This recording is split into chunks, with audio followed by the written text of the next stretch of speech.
তোমার সৃষ্টির দেব দুটি ভাগ কবুল করো খোদা মোর মুনাজাত।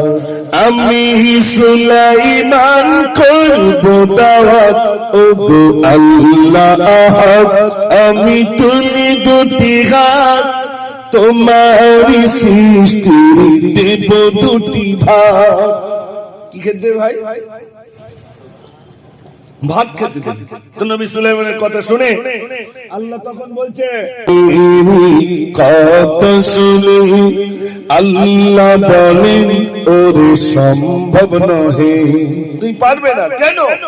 আমার কত যে সৃষ্টি তোমার পড়ে না দৃষ্টি, তোমার দাওয়াতে হবে ত্রুটি।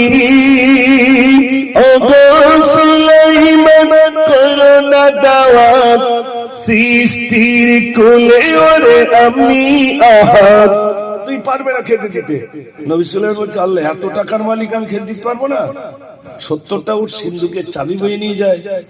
আল্লাহ বলছে তাহলে এক কাজ করো, এক সাজের দিলাম, হয় দুপুর বেলা নয় রাতের বেলা।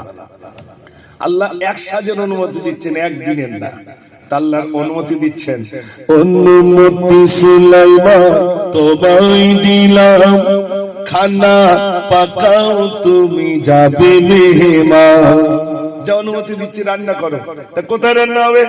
সমুদ্রের পাশে বিরাট ময়দান, তক্তি উড়িতেছে নবী সুলাইমান।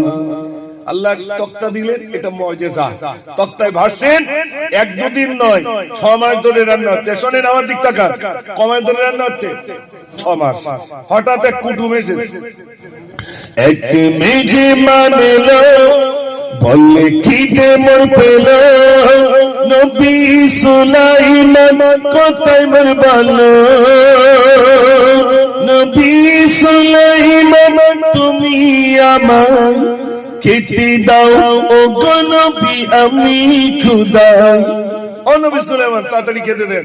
নবী সুলাইমান আলাইহিস সালাম বিনা দাওয়াতে আসেনি তো না না, খোদার আদেশে আমি এসেছি, দাওয়াত করেছো মোদের আমি শুনেছি। সবার আগে ওগো খেতে দাও আমার, মৎস্য মেহমান বলছি তোমার। কুটুম কে ভাই? মাছ কুটুম হয়ে এসছে খেতে। নবী সুলাইমান আলাইহিস সালাম বলছেন ওগো তাই যদি হয় খানা খাও ভাই, খানা খাই।